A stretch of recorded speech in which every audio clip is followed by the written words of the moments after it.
I'm sure you've noticed lately that people are pretty mad with politics at the moment.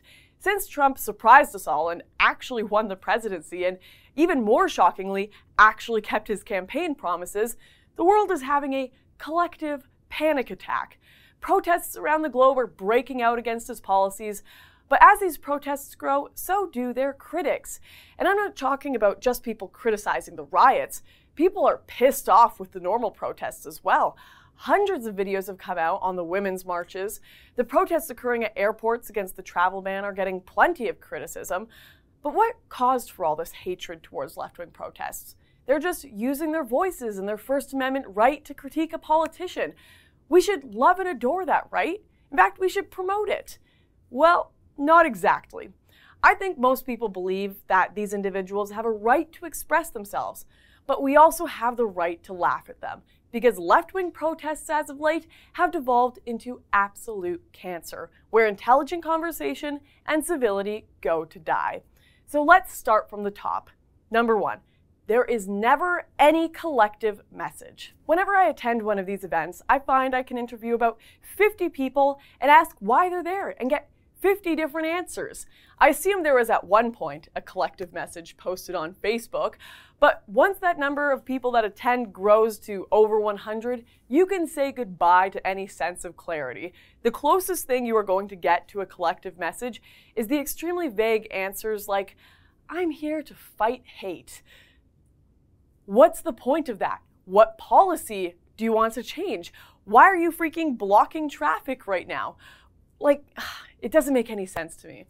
Just take a look at the Occupy Wall Street protests. Those turned into an amalgamation of utter nonsense. There were people there fighting the 1%, people fighting central banking, people fighting for communism, people fighting for anarchy, native rights activists, environmentalists, free Palestine people, people who just wanted chaos, and others that just wanted a tent to sleep in and couldn't give a shit about what was going on.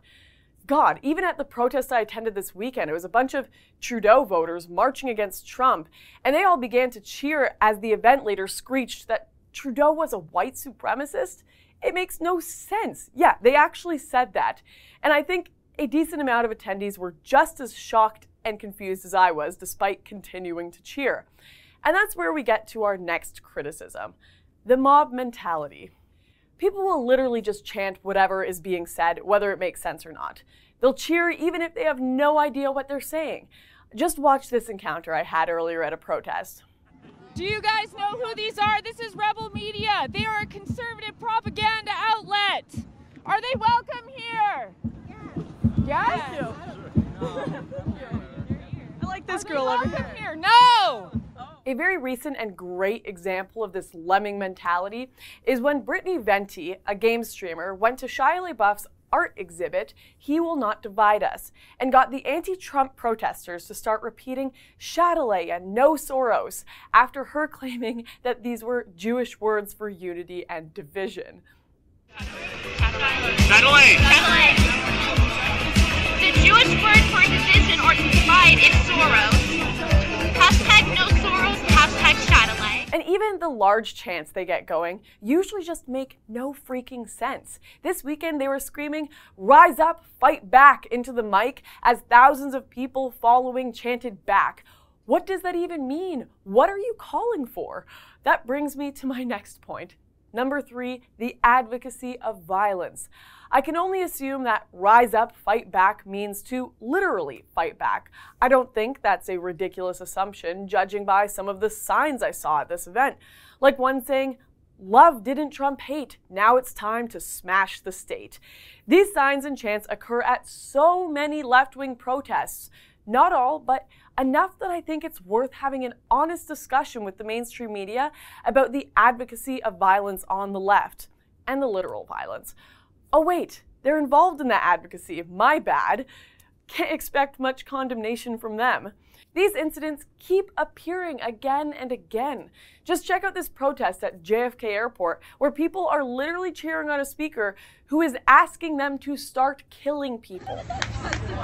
And we need to start killing people. First off, we need to start killing the White House. The White House must die. It's really amazing to me that a few ridiculous kids doing Sieg Heils make international headlines for weeks. And this doesn't get a peep from the mainstream media. It's just amazing. Number 4, hypocrisy. A fitting word. This is one of the biggest reasons I can't take these protests seriously. There is so much hypocrisy that occurs at these events. Let's start with an example from the Toronto March against Trump this weekend. So this is me. I work for an organization run by a Jew. I'm explicitly not a white supremacist. I have 2 hedgehogs and I like to spend my time reading books and not throwing people into the gas chambers. This is a protester at the rally. Oh my God! And this is Yusra Kogali. She is leading the march and the chants of thousands of people through the streets. She's also being under investigation for tweeting, "Please Allah, give me strength not to cuss/kill these men and white folks out here today. Please, please, please." She also calls black people who disagree with her coons. It was my family. And he came to this country. And has a history of some seriously ridiculous racism. And yet, these people claim that I am the Nazi, and the white supremacists, with zero evidence, they claim they are marching against racism and hate, while Yusra freaking Kogali is the head of this march. Just what? Now, this observation of hypocrisy takes a bit of background research, but some of the hypocrisy at these events is so glaringly obvious that even the most indoctrinated, drooling college student could figure it out. For example, back to the He Will Not Divide Us protest by Shia and friends. They're, well, pretty explicitly protesting against the act of division and Trump's plan to build a wall. But when Trump supporters showed up and brought a culture that these Shia supporters didn't appreciate, well, they put up their own little wall to keep them out. I don't know about you, but that sounds pretty divided. In fact, it sounds like they're pretty okay with division as long as it's people that they don't like being kept out. It's absolutely laughable. Whether it's the Women's March stating they want to act because unborn women's lives matter, then banning pro-life sponsors, or climate change activists flying to protests, it's hilarious, and just one of the many reasons left-wing protests are where intelligent political discourse go to die. And speaking of that, number 5, the silencing of debate and peaceful counter-protest. This weekend, I watched as a woman from the Middle East showed up to the anti-Trump march with a sign that read "Free Speech" and began talking about the horrors of Sharia law in her country. As she spoke, a bunch of what appeared to be privileged little Canadian university students began shouting her down, shrieking, "Free speech is hate speech," and eventually ran her out of the event.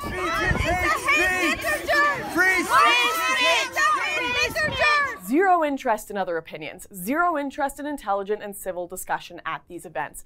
God knows myself and friends have had signs stolen and ripped up at left-wing protests before, and don't you dare try to reason with these people and ask questions, because if you ask the wrong ones, well, you're dangerous and you've got to go. I'm done. I'm good. Thanks.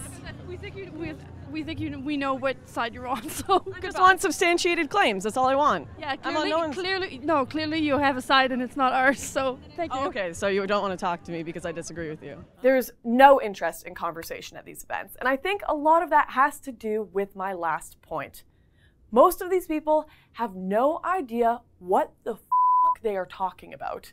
They'll protest Trump's hate, they'll protest his racism and Nazism, but they can't explain to you for 1 second how he's a racist or how he's a Nazi.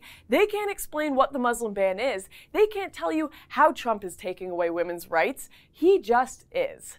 I think that there's like factual things that he said that are clearly him being racist, being a white supremacist. I think that Bannon is clearly a Nazi. Breitbart News is an alt-right news organization, and he's put somebody who's incredibly dangerous in his National Security Council. I don't know, I just feel like he has a bunch of power. He's obviously a person of privilege, and he gets to make decisions about of people below us, of minorities, and I find that he's just abusing his power, and that's what I think is the embodiment of white supremacy.